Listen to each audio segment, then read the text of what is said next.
Subscribe. Land of Darkness is a unique place. It's comprised of a spiritual energy and a physical energy. It is a place that you can go and visit, provided somebody will show you the way. I'm personally still confused.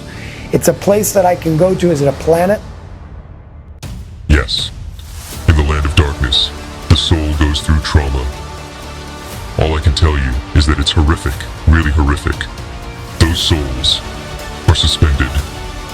They lost their right temporarily to come back and reincarnate somewhere else. What is the purpose of the Land of Darkness? It's what we call as hell. I would say that this is hell. What did you hear and see when you were there?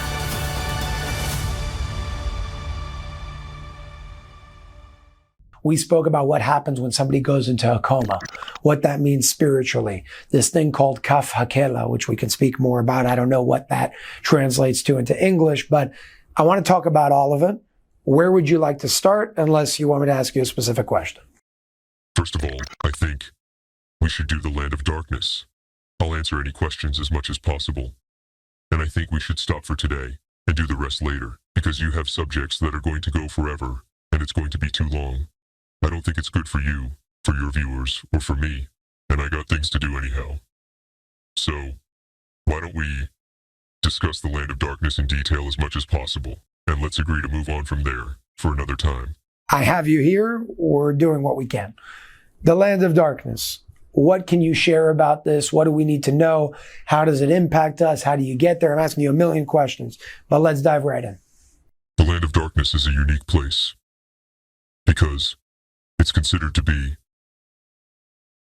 a spiritual location and a geographical location, a physical location.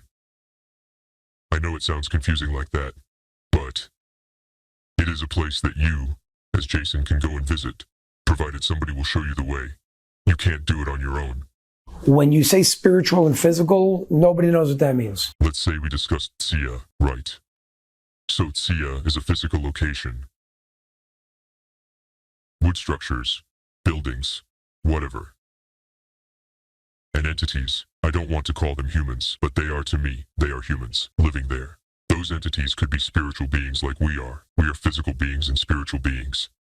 The Land of Darkness, the location itself, not the entities who are in there, is comprised of a spiritual energy and a physical energy, meaning you could go there as Jason with your body, and you can go there without your body, and you could even go help extract people out of there if you have the power to do it and the permission to do it and bring them back to a better place. Because as a whole, for me at least, it's a very negative place. To me, it was a very traumatic experience to be there and come out of it, of course. Before we dive into that, I'm still on the physical spiritual. Is it a place I can walk on? Is there ground? If you come with your physical body, yes. What does it look like? Very dark. You're suspended in space, or you suspended in this atmosphere. I don't even know what to call it, without any purpose for your soul. Wherever you're going to go in the universe, a soul has a purpose. Those souls are suspended. I don't know if I can say suspended, but they lost their right to live as a soul. They lost their right temporarily to come back and reincarnate somewhere else. This is the Land of Darkness. Yes, and then from there, you go to Kaf Hakila. But this is a different subject. Before we get there, let's stay on the Land of Darkness, because I'm personally still confused. And just answer my questions in order so you can help me with some structure here. First and foremost, still on the physical and spiritual. It's a place that I can go to. Is it a planet? Yes. So you can travel there and you can land with a spaceship somewhere on this place called the Land of Darkness. No. You cannot land there with a spaceship. You can land there with your own 2 feet. How do you get there? I said there's 2 ways. You can do it with your body or without your body. Why would somebody get there who doesn't want to go there? What is the purpose of this place? Most of the souls who will arrive in the Land of Darkness are souls that went through suicide. If you committed suicide, you're most likely going to end up there for a very long time. I want to elaborate or really touch up on this idea of the word punishment for a second, because the rabbi, for example, in Rays of Light, he said, punishment is a word from lower worlds. It's not a word that there is no punishment here. There's just A equals B in the spiritual world. So I want to make sure that we're touching up on this in that way where it's not a punishment to somebody. It's just a consequence because of X. Correct. That means you have done certain things in your life that made the decision makers put you in a place like the land of darkness. By the way, the land of darkness is considered by nature as a lower type of world, as you described before. I don't agree with the terminology you're using. Maybe, English, it's not your first language, but you use the term decision makers. I wouldn't use that term personally. Maybe I'm wrong, because it's a game of energy. So energy X, if you hit a certain frequency, then you're going to go to this place. It's not about decision. I'm going to judge you. Decision maker sounds like judgment. Now you could talk about it as a form of judgment, but I still think that if the rabbi were here, he would say that's a term of lower worlds. Yes, I agree, but you simplify too much. Let me try to give a better example. If somebody carries a certain frequency, or forget frequency, electricity, we are electrical beings. And he carries, I'm just throwing a number, 100 amps into his body, and another person goes 200 amps. If you get those two energies together to a certain point, those specific energies can land you in the land of darkness. I don't understand. If you have a minus and a minus, or a plus and a plus, you're going to get an explosion, right? That means it wasn't supposed to be there together. If the explosion is strong enough, meaning the act is so horrific, it might land you in the land of darkness. Can you give me an example to translate that in real life? Again, it's not a punishment. It's just the way things are. They have to. It's like an office. You are putting things in sections and departments by creating certain energies through your actions with others or by yourself. You can land in the land of darkness. That means they are putting you in a certain department. In most cases, it's not forever. It's temporary. Temporary could be a year or 100 years. It could be anything. But temporarily, you have a way of coming out. And they're basically saying, okay, you are Mr. X. You belong to this department. And you, Mr. Y, belong to a different department. It could be Tzia. That's how it goes. And it's all going according to the desire of the soul itself. Except those who end up in the land of darkness. I have questions. What is the purpose of the land of darkness? I asked that with the premise of my assumption with everything is happening to help the soul evolve, no matter what. Doesn't matter how bad the soul was. Whatever happens next is happening to bring that soul at one point or another closer to the light, every step along the way. So how can we translate that and apply that into the land of darkness? So, in the land of darkness, the soul goes through trauma. Major trauma.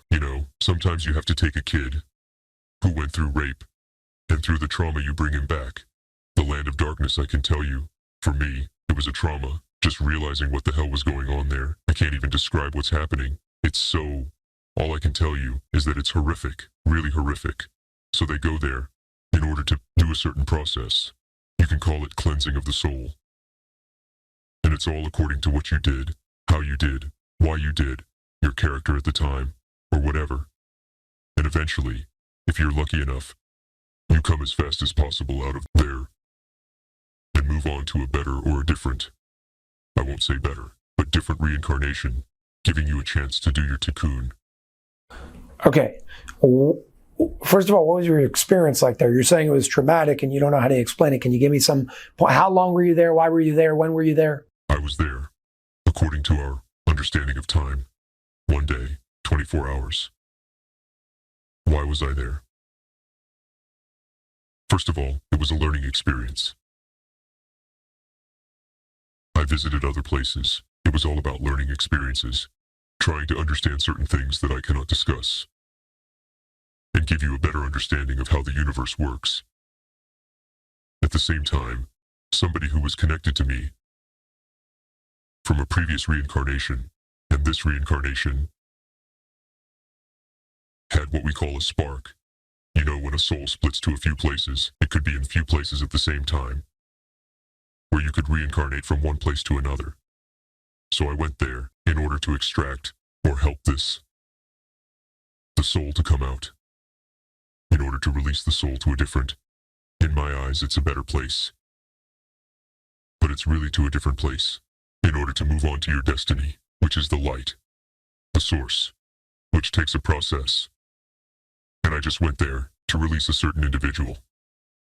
What did you have to do to release that individual, and how did you get there in the first place? I went with the rabbi. I couldn't do it myself. How'd you get there? He took me there. Physically? No, this time it wasn't. No. It was an out-of-body experience that I went through with him at the time, by him teaching me, and he guided me, as a soul, to reach a certain place. You know, I remember in Rays of Light, this was the part in 2010 that was released. When this was shared specifically, you explained the difference between usually when you do an out-of-body experience, you go up, and in this case, you went down. Because it's lower in the realm of the universe. If you take the globe, as you know it, Earth, but it's only a speck in the universe. So if you want to look at the universe as a huge circle compared to our world right now, the land of darkness would be on the bottom of the circle when you're facing it. I'm trying to give you a comparison. It's not. It's more of a spiritual kind of thing, but it is a physical place. I was there in spirit. You could do it with your body as well.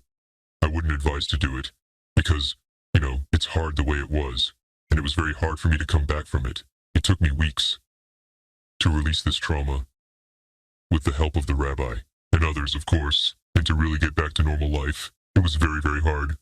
What did you hear and see when you were there? Imagine being suspended in darkness, aimlessly. Not all souls. Some souls are even being tortured in a way. I see it as a torture. They call it a cleansing process. But imagine seeing people being tortured. In this case, it's souls that are going through. You see the suffering. You see the anguish. You can feel their pain, their emotional pain. It wasn't an easy sight to see. It's what we humans, what we call as hell. I would say that this is hell. But hell doesn't exist. It's just us creating this notion of hell. For me, it would be hell. So again, the people who get there are usually people who committed suicide. The person I released out of there is a person who previously committed suicide, who happens to be very close to me today. As a different entity, of course. As a human? As a human, of course. You use the word entity, it sounds like something else. No, it's a human. It's a female today, if that's what you want to know. It's a female. It's human. Somebody who is very close to me.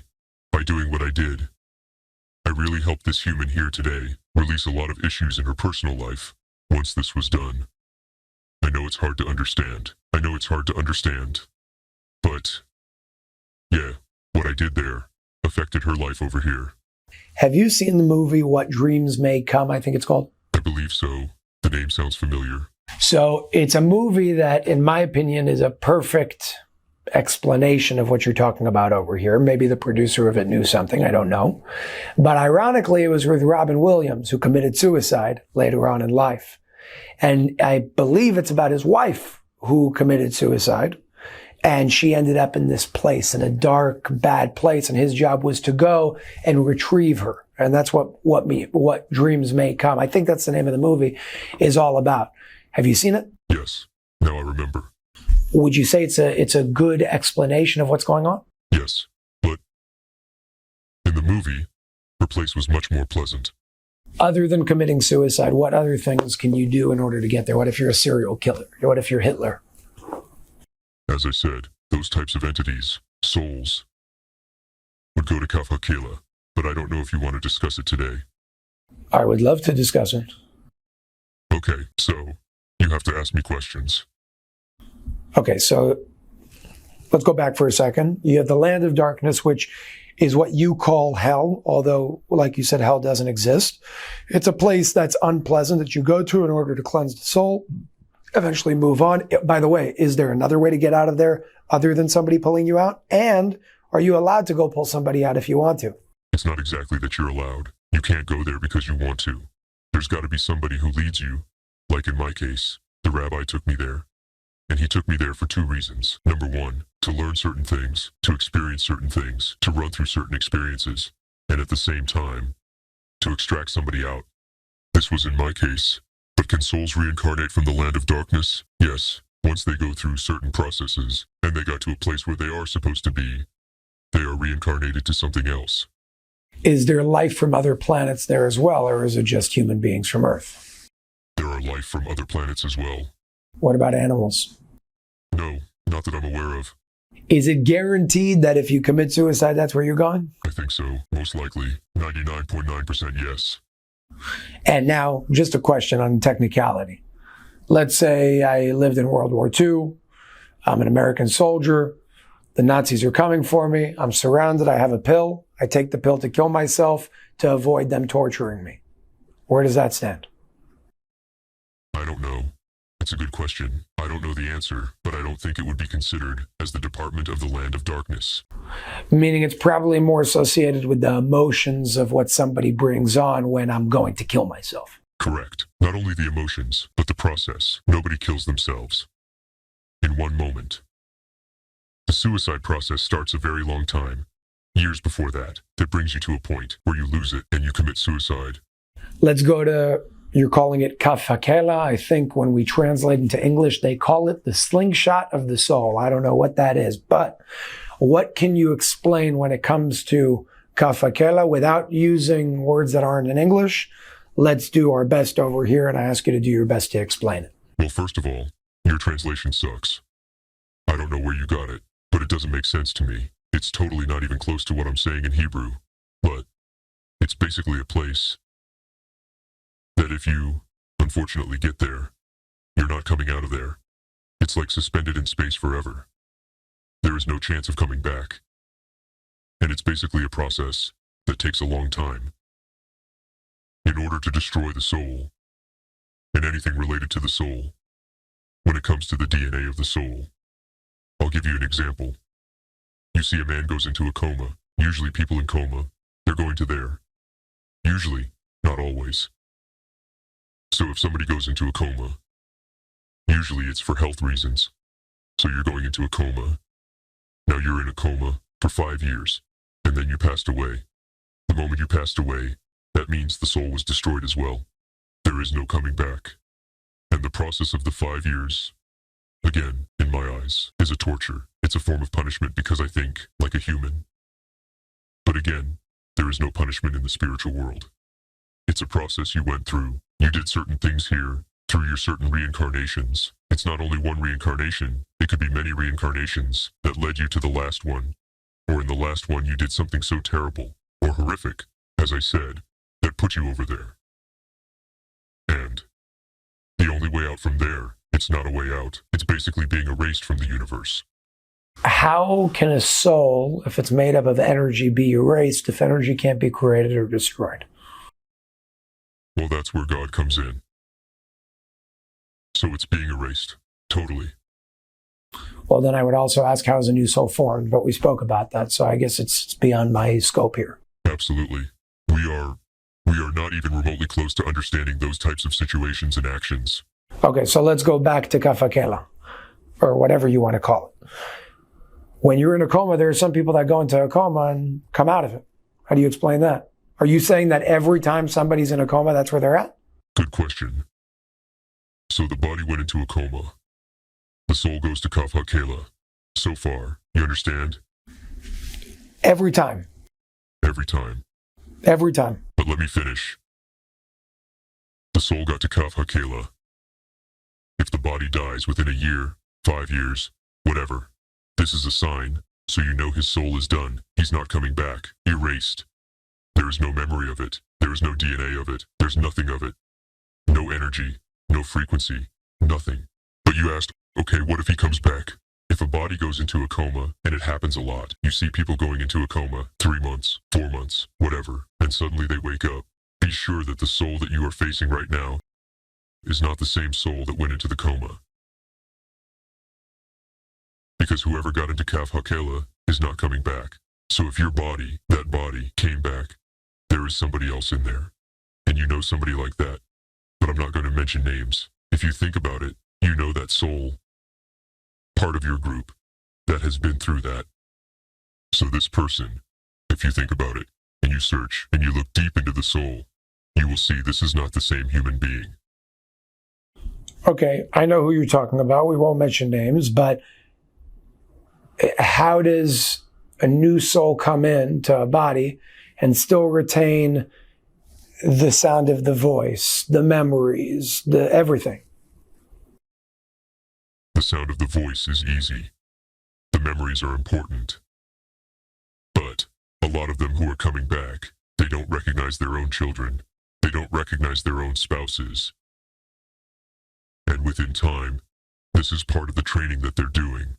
Suddenly a soul came into an older body. It's not a baby that starts a new life. He's coming in the middle of the game, of somebody else's game. So, he gets some of the memories of the previous reincarnation, which is the body before the coma, and it's learning how to live with what's given to him. Because suddenly, they tell him, this is your son. I'm your husband. This is your neighbor. This is your best friend. And slowly, bring them into it. Most of the people can bring themselves to, it's a fake memory, but bring themselves to a memory. Yeah, I remember that, because when I brainwash you good enough, and everybody tells you something, you believe it. And they call it, oh, my memory came back. No, the memory didn't come back. It's the new soul adapting to the new body. Let's go back for a second. Every time you go into a coma, is that what happens? I don't want to say absolute yes, but very close to 99% yes. And let's say there are some people that go into a coma at 4 years old. They didn't do anything. They didn't do anything in this life. Is that connected to a past? Of course. You think they didn't do anything. You don't know what happened before. Why would a soul, a different soul, choose to come into a body that's in a coma and start again? What's the purpose of that? Why would a soul choose to come to a body in a wheelchair? Why would a soul choose to come as a poor person? Why not be a king or a billionaire? That's the process the soul chose. The reason we keep coming back is to experience different things. Even as animals. One of your reincarnations could possibly be some type of animal. You could be also a rock or a tree. They have souls too. Wait. Let's go to the rock. You could be a rock. Why are you so surprised? I'll tell you, because I'm not thinking through the granulars of what that means. So let's go to a human. It's easier to understand. Sperm, egg come together. At some point, there's actually a burst of light. Soul comes in, develops, boom, human, animated. You get a rock. There was no sperm and egg that came together to create the rock. Over time, it's, I believe, sediment coming together that forms into a rock. We call it energy. The rock was formed through energy. Now, as you know, there's female energy and there's male energy. They can unite and create a rock or a tree. Obviously, the type of soul is a different soul than what you understand as a soul, as us right now. That's why in Judaism, they will refer to it as nephesh, but there's no word for it in English as far as I know. I don't know how to explain it. You just said something that I don't get. A female and a male come together to create a rock. I said female and male energy, not female and male human beings. Plus and minus coming together to create creation. A rock was created by a specific energy. It didn't come out of nowhere. It was created somehow. What's the process and how long it takes doesn't make a difference, but you need energy to create. A rock cannot be created if there is no energy. The difference is, as you said before, a man, a woman coming together to have a baby. Here's the same thing. A female energy and a male energy getting together to create a stone, a tree, whatever it is. Is it a different type of soul? Yes. But you could come in as a soul. Spend 1,000,000 years over here. Come out. Give the space to a different soul, or being destroyed altogether, and move to a different reincarnation. And now you could be an entity in Sia, or here on Earth. The thing is, the soul remembers everything. We are, in in the body. Most of us don't remember. We have a memory maybe after a year or two in a previous reincarnation. But then, most humans do not remember what happened 100 years ago. They just don't. They don't know what it is. Some people have memory from being in their mother's womb. And through meditation, they can go and they have the ability through meditation to find different reincarnations from thousands of years ago. But most humans are not there.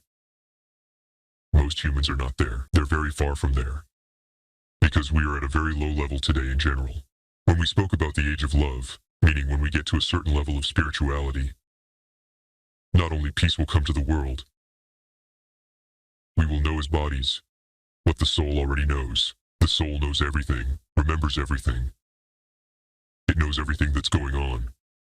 We, as bodies, do not have this capacity to realize or remember what happened.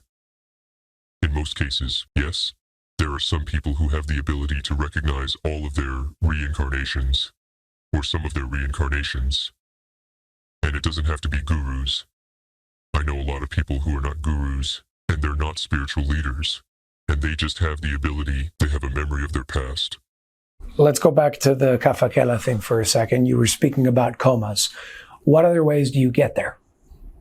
Can you give me an example of somebody big in the world, maybe in history, that you know has gone there?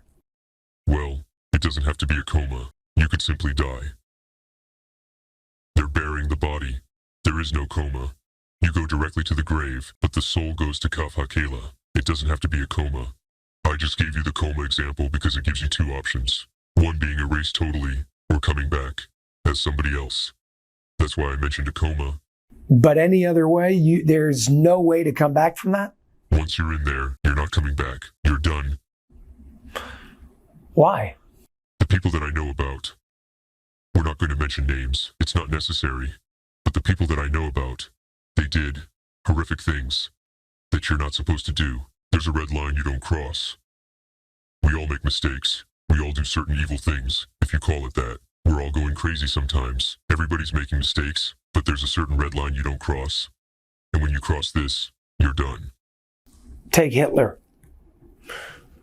Is he an example? No. Hitler was a vehicle for awareness. Do I agree with it? No, I don't agree with it. I'm just telling you the way things are. The other leaders I know who did much less than what he did, and they went to Kaf HaKela. They didn't do half, not even close to what he did. How do you explain that? I can't. I don't think it's right. If there is such a place, and other people went in, I guess I can't explain it. I don't know. I'm not saying it's right. I disagree with a lot of the knowledge I have, but these are the rules. I have an idea of how it could possibly make sense. Take Hitler. We'll go to that extreme. Just something that everybody knows about already, right? Hitler.